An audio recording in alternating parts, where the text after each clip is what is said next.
Good morning. एक और कहानी।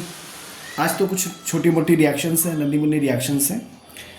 एक दो नेम रिएक्शंस बहुत अच्छी हैं, उन पर आप फोकस कर सकते हो। देखिए क्या होता है कि बात की शुरुआत करते हैं जहाँ पर पिछले बार ख़त्म किया था। मैंने आपसे कुछ बात की होगी शायद हेलोफिनॉल्स के बारे में। देखिए ये फिनॉल है, दिस इज कॉल्ड फिनॉल। अगर इस लोकेशन के ऊपर आप एक्स लगा देते हो, ठीक है, इस लोकेशन पर लगा देते हो एक्स। एक्स यानी कि हेलोजन, हेलोजन यानी कि पता है फ्लोरीन, क्लोरीन, ब्रोमीन, आयोडीन, ये पैरा लोकेशन है।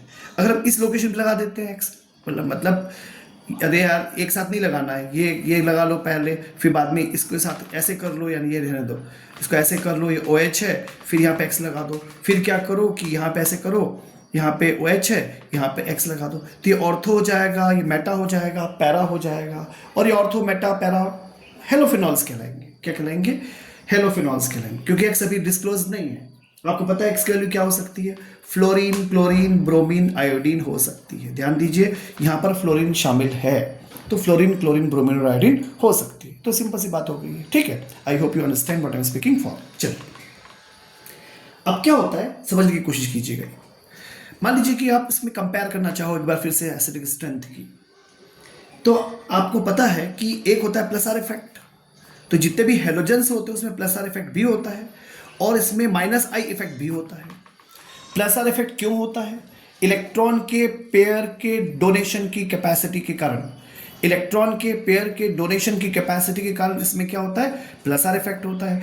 और इलेक्ट्रोनेगेटिव कैरेक्टर ज़्यादा है इनका, तो इलेक्ट्रॉन लपकने की कॉन्सेप्ट भी बहुत अच्छी खासी होती है। तो ये बड़े दोनों इफेक्ट एक साथ काम कर रहे हैं, मतलब प्लस आर इफेक्ट भी काम कर रहा है यहाँ पर, और माइनस आई इफेक्ट भी काम कर रहा है। Am I clear? तो प्लस आर इफेक्ट भी काम कर रहा है, माइनस आई भी काम कर रहा होता है यहाँ पर। ये बात अलग है कि इस केस में माइनस आई इफेक्ट डोमिनेट करता है प्लस आर इफेक्ट को। माइनस आई इफेक्ट डोमिनेट करता है, ये ध्यान दीजिए, ये डोमिनेंस करता है, डोमिनेट करता है। दूसरी चीज, माइनस आई इफेक्ट डिस्टेंस पर डिपेंड करता है।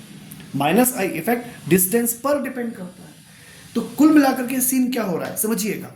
माइनस आई इफेक्ट डिस्टेंस पर डिपेंड करता है, तो उम्मीद है आपको ये बात समझ में आई होगी कि पहली चीज इसमें माइनस आई इफेक्ट है। माइनस आई इफेक्ट मतलब इलेक्ट्रॉन को खींचेगा, वो ऑब्वियसली खींचेगा, मतलब इलेक्ट्रॉन कौन सा ग्रुप हो गया? विड्रॉइंग ग्रुप हो गया। कंडीशन क्या बनेगी? एसिड की स्ट्रेंथ तो ज्यादा होगी। तो पहली बात तो फिनॉल के कंपैरिजन में सभी जो हेलो फिनॉल्स होंगे वो ज्यादा एसिडिक होंगे, फिनॉल के कंपैरिजन में तो ज्यादा ही होंगे।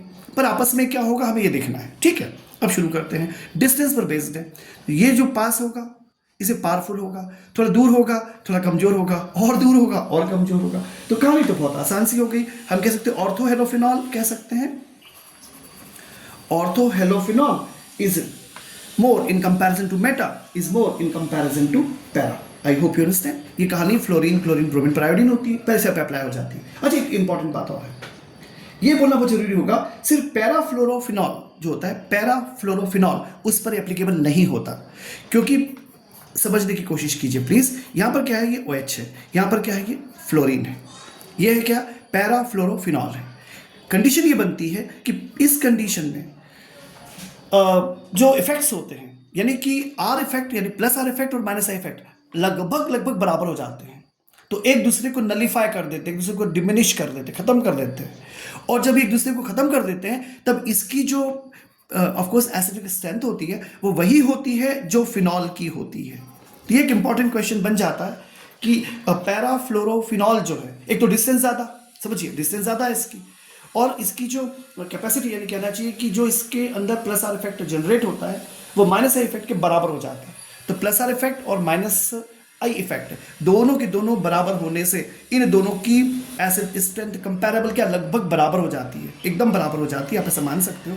इस कारण से ये चीज़ इंपॉर्टेंट दिमाग में रखिएगा। ये होगा ऑफ कोर्स फ्लोरो में, ध्यान दीजिएगा। बाकी सब में जैसे मैंने आपसे कहा कि ऑर्थो ज़्यादा होता है मेटा से, ज़्यादा होता है पैरा से, कहानी होती है। अच्छा एक और छोटी सी बात करते हैं। मान लीजिए हमको एक पर्टिकुलर डेरिवेटिव ले लेते हैं, सपोज ऑर्थो का। अब उसमें क्या होगा?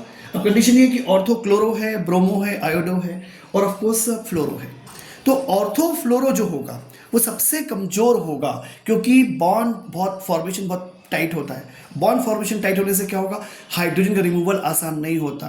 बस कहानी खत्म हो गई। तो अल्टीमेटली आप क्या कह सकते हो कि जो let me try here, suppose मैं आपसे कहूँ ये हो गया फिनॉल, ये हो गया कौन सा, क्लोरो, ठीक है, इज मोर देन, ऑब्वियसली ये हो जाएगा, बाकी कहानी इलेक्ट्रोनेगेटिविटी की होती है, ये हो जाएगा ब्रोमो, और फिर हम इसको ऐसे लिख सकते हैं, ये हो जाएगा आयोडो, ठीक है, ऑर्थो के लिए। और फाइनली क्या लास्ट में आ जाएगा यहाँ पर, ये OH है, यहाँ पर आ जाएगा फ्लोरो।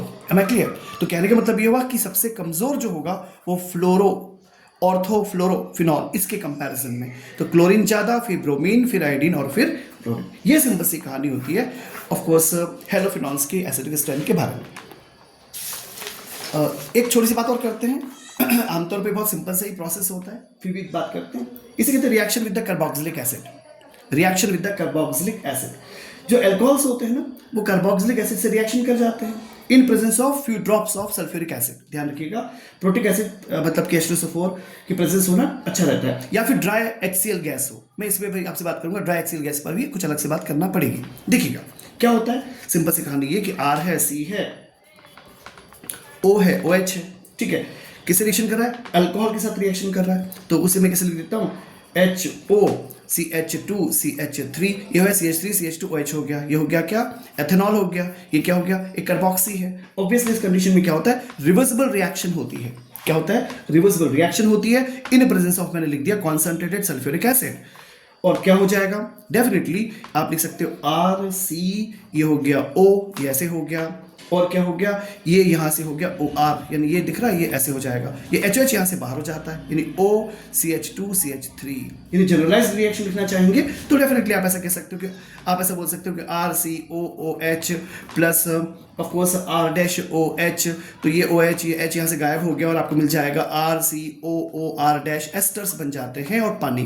एक इंपॉर्टेंट बात आती है, और ये क्वेश्चन भी NCERT में शायद अवेलेबल है, कि अगर H2O जो है यहाँ जो बना उसे हमें तुरंत हटाना पड़ता है।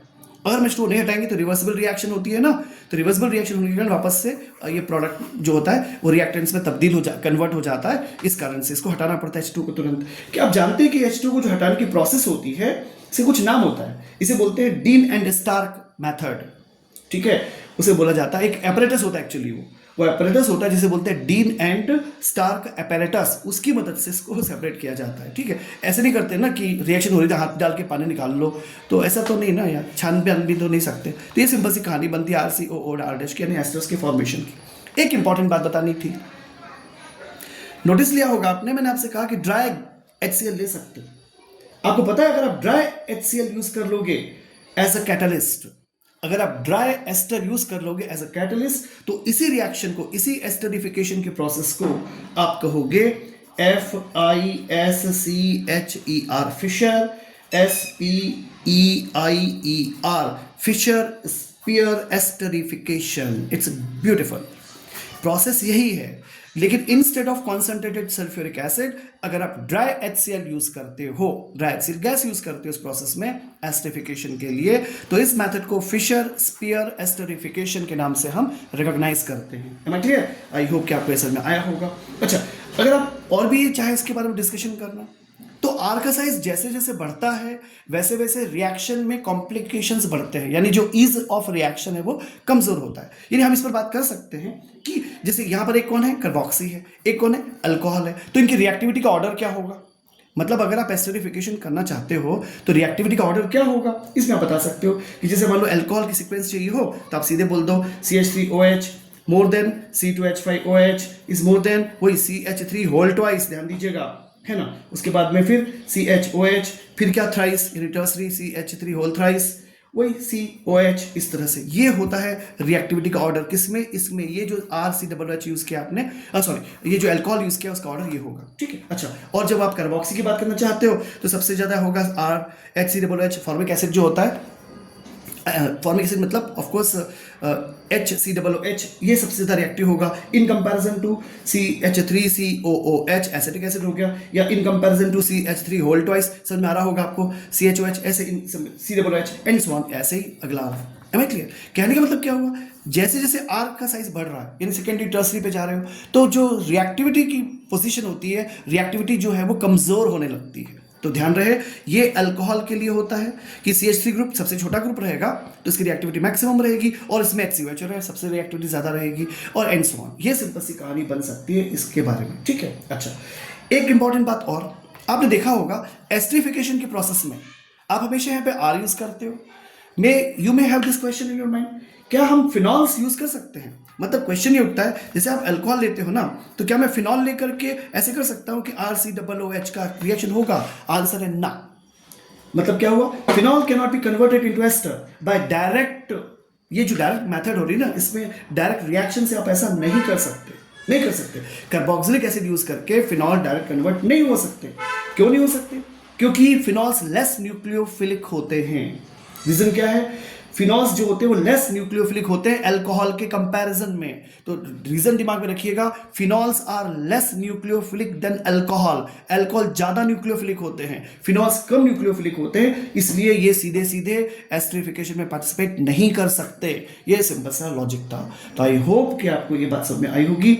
नेक्स्ट एपिसोड में मैं कोशिश करता हूँ इसके कुछ और भी रिएक्शंस हैं, एसिड क्लोराइड है, एसिड हाइड्राइड है, कुछ छोटे छोटे से जैसे फिनाइल एसिडेट बनाना रहता है, एक स्कॉटन बोमन रिएक्शन आती है, उस पर बात कर सकते हैं, ग्रिग्नॉड रिएजेंट है। तो एक्सपेक्ट कि नेक्स्ट टर्न पर ये प्रोसेस कंप्लीट हो सकती है। Nice day please.